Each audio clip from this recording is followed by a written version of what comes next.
Welcome back, ladies and gentlemen. My name is Ahad Reza, and today we're going to talk about the importance of stability on the squash court. Now, if you haven't checked out Peter Nichols' fantastic playlist on stability, I would highly encourage you to do so. He talks about many benefits and how to train stability as well. Let's start off with an analogy to truly drive home the importance of stability. Imagine you're out in the ocean and you have a cannon and you want to aim at something very specific. Because of the instability of the boat in the ocean, when you fire that cannon, everything's just going to shoot upwards and you're going to have no aim when it comes to your accuracy. Squash is very much the same. If you are unstable, you cannot execute shots with accuracy, nor can you do it consistently. Anytime you're stretched out, you're going to be extremely compromised and you're not going to be able to execute with any sort of consistent reliability. Now, there are two ways in which you can train your stability. One of them is off-court training, which is going to involve mobility, strength, stability, and eventually you want to translate that into power. And then there's the on-court side of it, which is actually going to be your translation of the off-court work into on-court sports-specific training. Now, stay tuned in part 2 to be released in the future, and we're going to share how you can train stability on the court. Today, we're going to talk about a few examples of exercises you can do to train your stability off court. So the first exercise we're going to do is just a plank. This is going to train stability through your core. It's going to train some shoulder strength and stability. And there's some variations you can do to make sure you target all areas of your plank. The first position, you can start either in this push-up position, or you can go down onto your forearms. Both work. If you're on a hard surface like this, I would encourage you to just stay in the push-up position because your forearms are going to get hurt. Now, once you've held this, let's say for 30 seconds or so, you can work all the way up to 2 minutes. And then you can also work some side planks. So the side plank here is really important because it helps build your stability from a rotational perspective. If this is very easy for you, you can start getting some glute work and challenge yourself more by getting into this sort of star position. This is quite challenging, so I would encourage you to take it slowly and start gradually. Now, while you're in this plank, if you want to work a tougher way of stability, you can start getting single limbs up in the air. Now, one of the common mistakes people make is that they get into planks and they stick their butt up in the air. You want to make sure that you stay nice and level like a tabletop. So even when you're getting the one limb up, you want to make sure that your torso stays nice and level. And you can do the same thing with the lower body or the upper body. Now, obviously, an even more challenging position is going to be where you get both lower and upper body off. And you can do these for mini holds of 5 seconds. Now, take it easy. Start from your level. You don't want to start with the super advanced versions because you can injure yourself. So please start with low durations and begin with the simplest version. Now, if the full plank is a bit challenging, you can also do a plank on your knees like so. What this does is it just eliminates a little bit of the weight.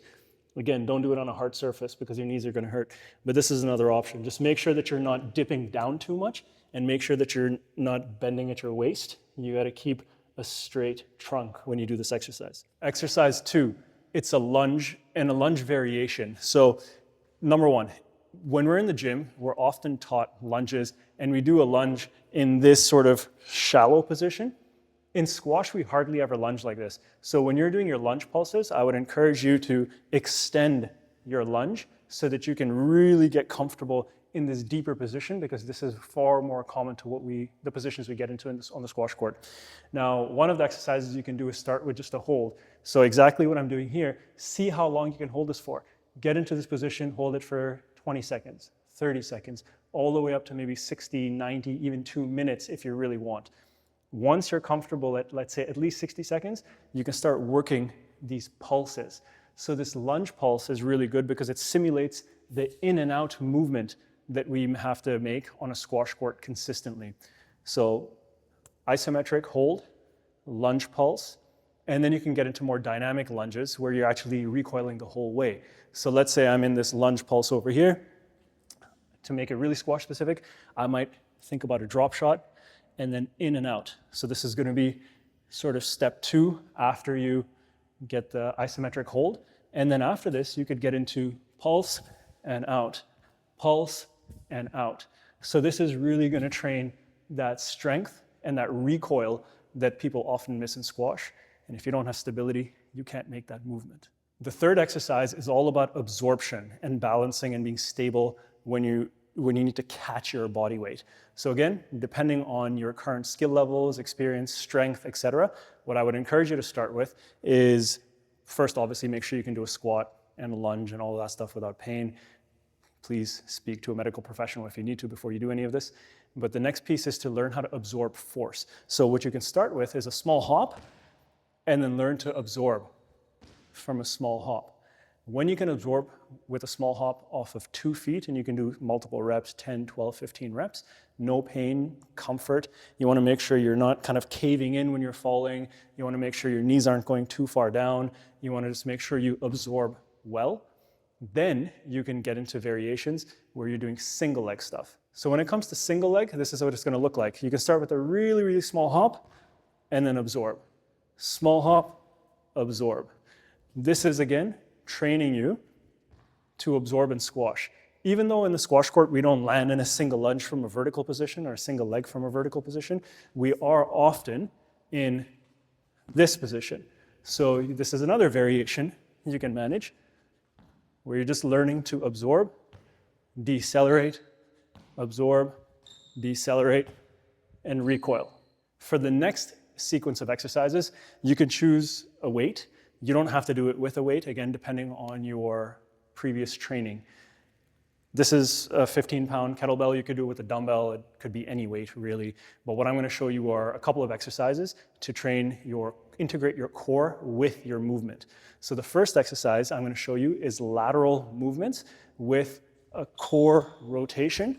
So you're training deceleration and core stability through this exercise.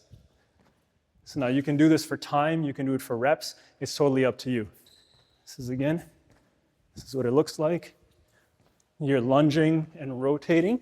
And if you want to make the movement more aggressive, it's just going to make the core work that much more challenging. Now the next exercise you can do, you see I'm already short of breath.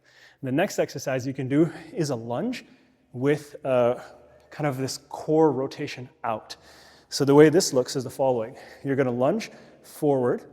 You're going to bring this weight across your lower body, and then you're going to step out of the lunge and bring it diagonally up. So it's down, up, down, up, down, up, down, up. So from this position, you're learning how to control your weight going into a movement, and then you're training that recoil out of the movement. Okay, the last exercise I'm going to give you, this is a bonus one. It's a dynamic movement. Again, please only do this if you have enough training experience, you're not in pain, and you're comfortable, okay? You're going to hold a weight, a light weight in one hand, and you're going to alternate your lunges. So this is really challenging your core to stabilize yourself when you're moving, so you need a ton of stability. You can also do a variation where you get into a lunge, and then you're alternating the weight. Just make sure you don't let this weight go back and hit this leg over here. You got to control this.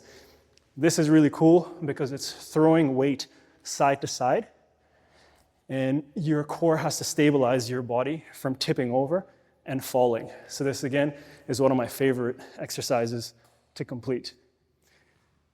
All right, folks, I hope that you gain value from this. I hope that you have a ton of ideas that you can go put into practice. If you like the video, as always, give it a thumbs up, subscribe to the channel if you haven't done so. And if you have questions, please leave a comment below and we'll get back to you. Take care, and we'll see you in the next one. Bye.